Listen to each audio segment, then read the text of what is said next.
ছাত্ৰ-ছাত্ৰীসকল আজি আমি পঢ়িম আমি প্ৰায়ে ব্যৱহাৰ কৰি থকা কেইটামান ইংৰাজী শব্দ ঠিক আছে আমি তেন্তে ভিডিঅ'টো আৰম্ভ কৰোঁ হি মানে অসমীয়া শব্দ হৈছে হি বা তেওঁ মি মানে হৈছে মোক মোৰ মানে হৈছে অধিক দিছ মানে অসমীয়া অৰ্থ এইটো হিজ মানে অসমীয়া অৰ্থ তাৰ মাইন মানে অসমীয়া অৰ্থ মোৰ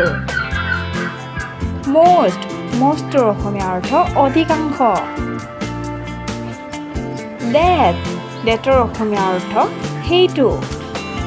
হাৰ অসমীয়া অৰ্থ তাইৰ মাইৰ অসমীয়া অৰ্থ মোৰ মেনি অসমীয়া অৰ্থ অনেক